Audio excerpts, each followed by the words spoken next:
Hello, are you a Christian? I have two numbers for you, 30,000 and 70,000.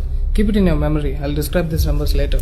If you're watching me now and you happen to be a Kannadiga or a Malayali, watch this video very carefully. Call your son, daughter or parents and ask them to watch it with you. Actually, it doesn't matter if you're a Hindu, Christian or a Muslim, the video is for all of you. On 10th November, few people, including Congress, came out to celebrate Tipu Jayanti again. And as usual, bashed BJP for discontinuing Tipu Jayanti. The question is not about supporting right or left. The question is whether Tipu was right or wrong. According to a British officer, James Curry, who was held captive along with Mangalorean Catholics, 30,000 of them were forcibly converted to Islam. The young women and girls were forcibly made wives of the Muslims living there. The young men who opposed this brutality of Tipu were disfigured by cutting their noses, upper lips and ears. When we turn to the Malabar, the record is equally, if not horrifying. Here is an excerpt from the Portuguese man Bartholomew, who saw everything. Tipu had men and women hanged in Calicut. Mothers were hanged with their children tied to their necks. The barbarian Tipusultan tied the naked Christians and Hindus to the legs of elephants and made the elephants move around till the bodies of Kafirs were torn to pieces. Tipu imprisoned and forcibly converted more than 1,00,000 Hindus and over 70,000 Christians in Malabar region. So Christians, this was the second number for you. They were forcibly circumcised and made to eat beef. But now you will see Hindus from Kerala justifying it as their culture. You Hindus should be ashamed of yourself. You know why Tipu did that? Because he was an Islamic fanatic. According to him, whoever doesn't believe in Islam is an infidel or a kafir. So Christians and Hindus were kafirs for him.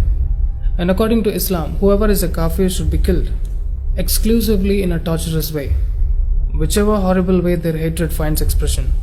All the Tipu Sultan fans out there who are burning with anger on me because I'm saying this, here is the letter from Zaman Shah to the Afghanistani ruler in 1790s. He asked him to come to Bharat, invade the country and kill the Kafirs. Dear Tipu fans, now just shut up, okay? I'm not making this up. I'm erasing the crap that you idiots had made up, like Tipu helped Hindus, restored temples, etc. Tipu Jayanti. Bullshit. All his letters were written in Farsi language. I'm showing you the translated version. Do you know that before Tipu, official administrative records were written in Kannada and then translated to Marathi? But he enforced Farsi as an administrative language of Mysore state. If you are a practicing lawyer in Karnataka, you must be using these words like Kata, Amaldar and all these words. This is just an intro, okay? Now let's get into the real story. Nowadays, you can see a different kind of hate politics against Brahmins and use of words like Brahmanical patriarchy. Let me tell you what Tipu did to Brahmins. Tipu came to Calicut in 1788 with an army of 60,000. There were more than 7,000 Brahmin families in Calicut at the time. More than 2,000 of these were wiped out, and the remaining fled to the forests. Tipu Sultan, in letters to Syed Abdul Tulai and his officer Budruz Zaman Khan, respectively gloated that, with the grace of Prophet Muhammad and Allah, almost all Hindus in Calicut are converted to Islam. Only on the borders of Cochin state, a few are still not converted. I am determined to convert them also very soon. I consider this as jihad to achieve that object. Isn't Tipu sounding like someone from ISIS? He also said that he has achieved a great victory in Malabar over 4,00,000 Hindus who were converted to Islam. Francois Ripard was a French sailor who was helping Tipu to defeat Britishers. It was stated in his diary in Jan 14, 1799 that Ripard was disturbed by the view from his fort, where Brahmins were chopped daily and their followers were made to see it. You're right when you say women in India aren't safe. Let me tell you some history behind it. There were Mandhyam Iyengars who lived between Mandya and Srirangapatnam area, mainly in Melkote. On Diwali, when all the Mandhyam Iyengars were immersed in celebrations, Tipu's men entered Melkote and massacred at least 800 people, including women and children. Thus, Naraka Chaturdasi became a black day in the history of Mandhyam Iyengars, belonging to Bharadwaja Gotra.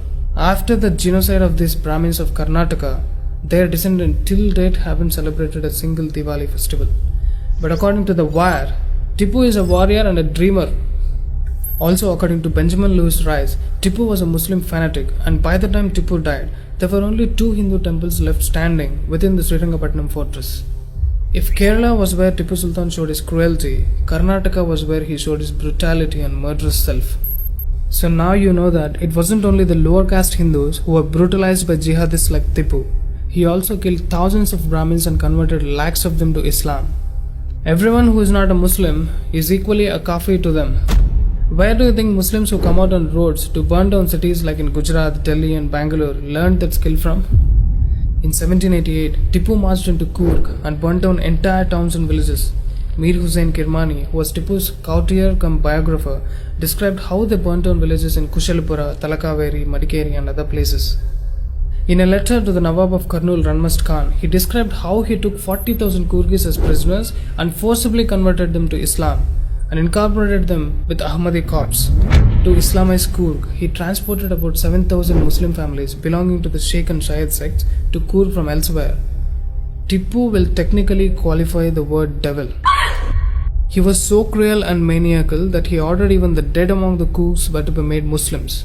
His brutality on Coorg went on from 1785 to 1790. During this period, Tipu destroyed more than 600 temples across Coorg. Because of Tipu's jihad, hundreds of temple priests fled to Mangalore along with their families. Worship came to a permanent halt in several temples. Some temples were covered with leaves in order to conceal their presence. The Malatiriki Bhagavati temple at Virajpet is an example of this. Equally, the renowned Omkareshwara temple in Madikeri was about to meet the same fate. The ruler at Madikeri panicked at the approach of Tipu, removed its tower and replaced it with a dome so that it looked like a mosque from afar. The temple continues to retain the same appearance till date. In his reign of Napoglu near Madikeri, Tipu destroyed the temples in the surrounding villages of Betu and Kolakeri. Remnants of Tipu Sultan's raid of Coorg survive even today. The forcibly converted Coorgis are today known as Kodava Mapilas, Coorg Muslims, whose last family names are still Hindu. They usually have these surnames. The fact remains that Tipu Sultan was never really able to control the brave Coorgis, and he lost the battle 31 times there and killed the brave Kodava warriors by infidelity. So now we know the reality of this wild Islamist Tipu Sultan. Shameless Congress and left brainwashes youth with beautiful lies about such a person merely for appeasement purpose. In almost every year, Congress imposed Section 144 to celebrate Tipu Jayanti. Why do they have to impose such a law if the whole Karnataka wants to celebrate? The reality is no one wants to celebrate even the existence of this jihadi.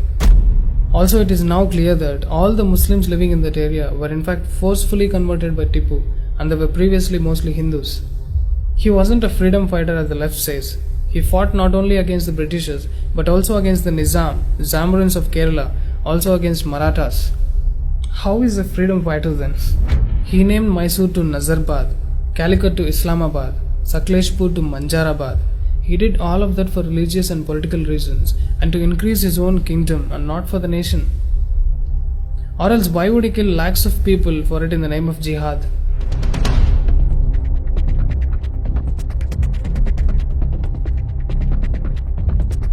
String is available in Hindi, Kannada and Telugu as well.